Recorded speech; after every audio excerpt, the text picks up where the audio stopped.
स्वागत है आपका कसक स्टडी सेंटर में।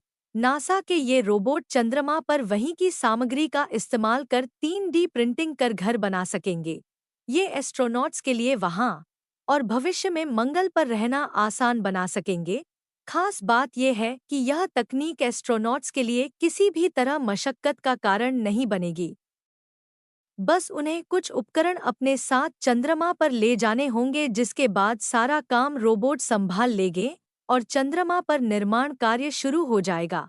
चंद्रमा और मंगल ग्रह के स्पेस मिशन के लिए सबसे बड़ी चुनौती वहां सूर्य और अंतरिक्ष से आने वाले विकिरण से इंसान को बचाना है। नासा इसके लिए उपाय तलाश रहा है, क्योंकि अब वह चंद्रमा पर इंसानों को लंबे समय के लिए रुकवाना चाहता है, जिससे मंगल जैसे भविष्य के लंबे अभियानों में उसे मदद मिल सके। पर दोनों ही जगहों पर सूर्य और अंतरिक्ष के रेडिएशन से बचना आसान काम नहीं है।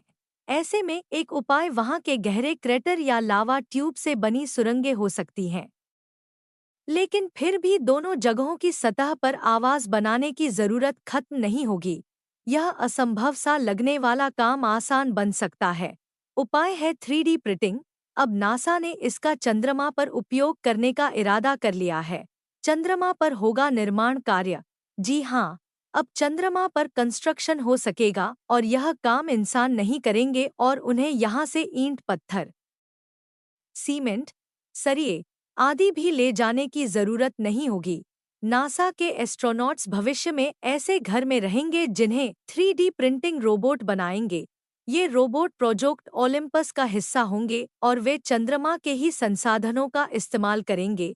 किसी ने तैयार की यह तकनीक अमेरिका के टेक्सास की 3D प्रिंटिंग कंपनी आइकन की देन है, जिसे नासा से करोड़ों रुपयों की फंडिंग मिली है। चंद्रमा के धूल से बड़े घर बनाने का ठेका नासा से साल 2020 में करीब 5 अरब 9 करोड़ रुपयों में मिला था। नासा का कहना है कि उसे ऐसी ही नई तकनीकों की जरूरत है जिससे बहुत ही कठिन वातावरण में उसकी अन्वेषण की जरूरतों को पूरा कर सके। मंगल का सिम्युलेशन भी इसी ने बनाया था। गौरतलब है कि आइकन ही वह कंपनी थी जिसने नासा के लिए मंगल के सिम्युलेशन आवास बनाया था।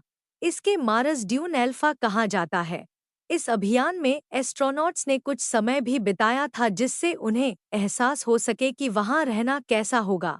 अब आइकल नासा की मदद आर्टेमिस अभियान में करेगा, जिससे चंद्रमा पर इंसान की स्थायी उपस्थिति को संभव बनाया जा सके।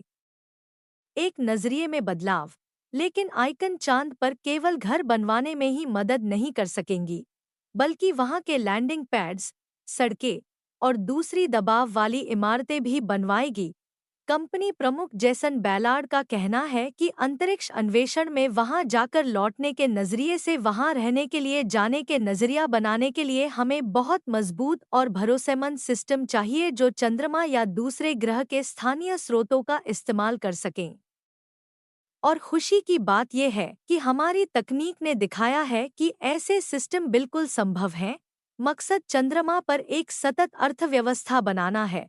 फिलहाल फोकस चंद्रमा पर, ऐसा मंगल पर भी संभव है, लेकिन अभी नासा की निगाह पहले चंद्रमा पर ऐसा करना है। अभी तक नासा का आर्टेमिस अभियान का पहला चरण 2022 में पूरा हुआ है, जिसमें नासा के स्पेस लॉन्च सिस्टम रॉकेट का शुरुआती परीक्षण सफल रहा है। इसके बाद यात्रियों के साथ इसका परीक्षण होगा, जिसके बाद आर्टेमिस चंद्रमा पर एक महिला और एक गैर श्वेत पुरुष को चंद्रमा की सतह पर पहुंचाएगा। हाल ही में नासा ने ऐलान किया है कि यात्रियों वाला दूसरा चरण पहले सितंबर 2025 में होना था। अब अप्रैल 2026 से पहले नहीं हो पाएगा और इस वजह से अभियान का तीसरा चरण साल 2027 के मध्य से पहले पूरा नहीं हो पाएगा। अभियान के टलने की वजह ओरियन कैप्सूल की हीट शील्ड की समस्या बताई जा रही है, जो पहले चरण की वापसी के दौरान देखने को मिली थी।